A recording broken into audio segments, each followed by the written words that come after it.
Hello friends, welcome back to my new video. So, how are you all? I think you all are doing well. So today we will learn to make a micro teaching lesson plan. Okay?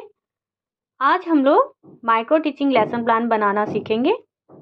जो हमारी teaching skills हैं उनमें से प्रश्न निर्माण कौशल यानी कि skill of questioning, इसका यूज़ करते हुए हम आज माइक्रो टीचिंग लेसन प्लान बनाना सीखेंगे.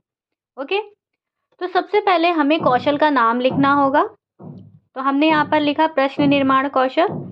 उसके बाद फिर हम उद्देश्य लिखेंगे. अब उद्देश्य क्या है, यानी कि इस स्किल को यूज़ करते हुए जब हम माइक्रो टीचिंग लेसन प्लान बनाएंगे, ठीक है, तो उस लेसन को यानी कि उस लेसन प्लान को जब हम क्लास में टीचिंग कर रहे हैं तो वो किस उद्देश्य से कर रहे हैं. ठीक है, तो हम वो चीज़ यहाँ पर लिखेंगे कि आज हम हिंदी विषय के अंतर्गत संज्ञा नामक प्रकरण का विस्तार पूर्वक अध्ययन करेंगे. यानी कि हमने जो टॉपिक लिया है उस टॉपिक के बारे में बच्चों को एक्सप्लेन करेंगे. उसके बाद फिर जब आप लेसन प्लान बनाएंगे तो उसमें सबसे पहले आपको कंपोनेंट्स यानी कि घटक लिखने हैं. ठीक है, ये घटक यानी कि जो कंपोनेंट्स हैं ये आपको आपके कॉलेज से प्रोवाइड कराए जाएंगे, क्योंकि सभी यूनिवर्सिटीज़ का थोड़ा सा फॉर्मेट चेंज होता है. तो डिपेंड करता है कि आप किस यूनिवर्सिटी से बिलोंग करते हैं. ठीक है, ये जो फॉर्मेट है लखनऊ यूनिवर्सिटी का है. ठीक है, अब जब हम कंपोनेंट्स लिखेंगे यहाँ पर तो सबसे पहले हमें प्रश्न निर्माण यानी कि जो हम क्वेश्चंस बना रहे हैं, ठीक है, वो क्वेश्चंस हमें किन चीज़ों को यूज़ करते हुए बनाना है. तो सबसे पहले हमें वो चीज़ें यहाँ पर लिखनी है. ठीक है, तो जैसे कि जो भी हम क्वेश्चन बनाएंगे अभी हम आगे देखेंगे कि किस तरीके से हम क्वेश्चंस को बना रहे हैं लेसन प्लान में. तो उस क्वेश्चन को बनाते समय हमें क्या देखना है कि जो भी हम प्रश्न बनाएंगे उन प्रश्न को जैसे बच्चा अगर एक्सप्लेन नहीं कर पा रहा है या आंसर नहीं दे पा रहा है तो हमें कुछ हिंट देते हुए उस प्रश्न को पूछना है क्लास में. प्रश्न में स्पष्टीकरण होना चाहिए, यानी कि जो प्रश्न होना चाहिए, क्वेश्चन होना चाहिए, वो बिल्कुल क्लियर होना चाहिए कि बच्चे उस क्वेश्चन को ईजिली समझ सकें कि एग्जैक्टली उनसे पूछा क्या जा रहा है. ठीक है, उसके बाद फिर प्रश्नों का प्रस्तुतिकरण, यानी कि जब हमने क्वेश्चंस को बना लिया, अब बनाने के बाद जब टीचर उन क्वेश्चंस को क्लास में टीचिंग करते समय बच्चों से पूछ रही है तो उस टीचर के अंदर कौन कौन सी क्वालिटीज़ होनी चाहिए. एक तो जब टीचर पूछ रही हो तो उसका आवाज़ तेज होना चाहिए. ठीक है, प्रश्न पूछने की जो एक गति होती है वो सही होनी चाहिए, क्योंकि अब हम टीचिंग करें, हमने अगर जल्दी जल्दी बोल दिया तो बच्चे तो क्वेश्चंस को ही नहीं समझ पाएंगे, वो बार बार फिर रिपीट करने के लिए बोलेंगे. तो हमें इन सब चीज़ों का ध्यान देना है जब हम टीचिंग कर रहे होते हैं. ठीक है, उसके बाद प्रश्नों को आवश्यकता अनुसार वितरण किया जाना चाहिए. ठीक है, अगर प्रश्न जो भी हम पूछ रहे हैं, ठीक है, उनको अगर हमें ज़रूरत है बच्चों को एग्जाम्पल देने का, ठीक है, तो हम एग्जाम्पल भी दे करके उनसे पूछ सकते हैं ताकि बच्चे जो है करेक्ट आंसर तक पहुंच सकें. अध्यापक द्वारा प्रश्नों का दोहराव होना चाहिए, यानी कि जब टीचर क्लास में टीचिंग कर रही है तो उस टाइम पे टीचर्स मतलब जो भी टीचर हैं वो क्वेश्चन को रिपीट ज़रूर करें. इससे क्या होगा कि बच्चा जो है क्वेश्चन को सुनेगा, समझेगा और फिर उसके बाद फिर उस क्वेश्चन का आंसर देगा. तो ये हमारे कंपोनेंट्स हैं. ये तो हो गए जब टीचर एक क्वेश्चंस को बनाती है तो उन क्वेश्चंस को इन चीज़ों को ध्यान में रख करके बनाना है. उसके बाद फिर जब वो टीचिंग कर रही है तो इन चीज़ों को ध्यान में रखते हुए अपनी टीचिंग को प्रेजेंट करना है क्लास में. ठीक है, अब बात करते हैं लेसन प्लान के प्रस्तुतिकरण की. ठीक है, ये हम नेक्स्ट पेज में बनाएंगे.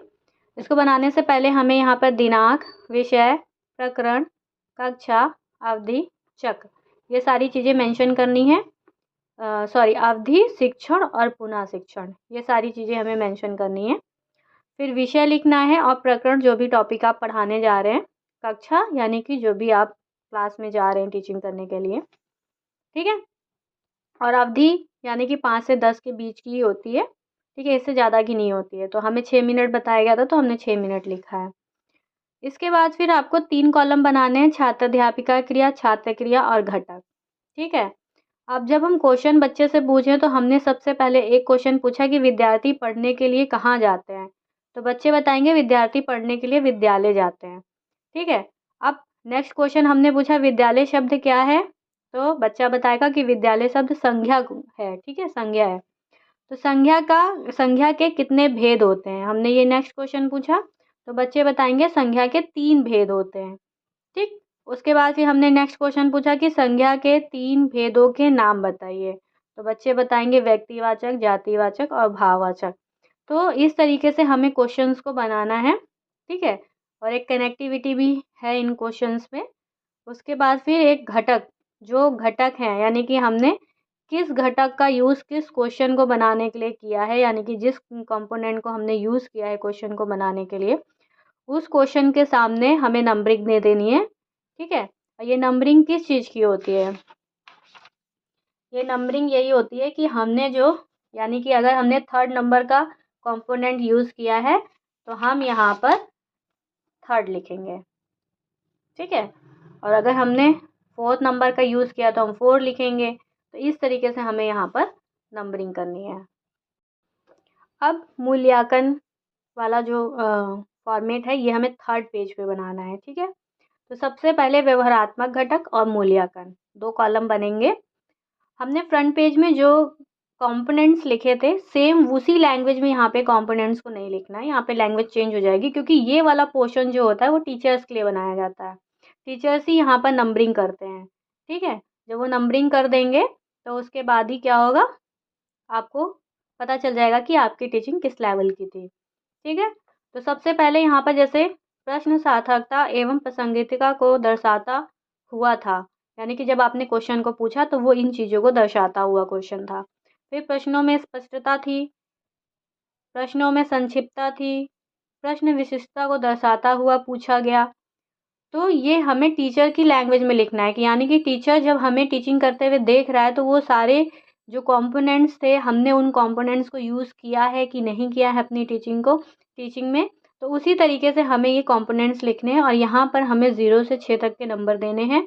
और यहाँ पर टीचर क्या करेगा, आपको वो सर्कल कर देगा, यानी कि उस कंपोनेंट को अगर आपने यूज़ किया है टीचिंग करते हुए तो वहाँ पे उस नंबर पे वो सर्कल कर देगा, ठीक है। आई होप आप लोग को समझ में आया हो कि प्रश्न निर्माण कौशल यानी कि स्किल ऑफ क्वेश्चनिंग का जो माइक्रो टीचिंग लेसन प्लान है वो कैसे बनाना है। If you have any queries please comment, okay, definitely I will help you, and please like and subscribe my channel. Thank you, bye bye, thanks for watching my videos.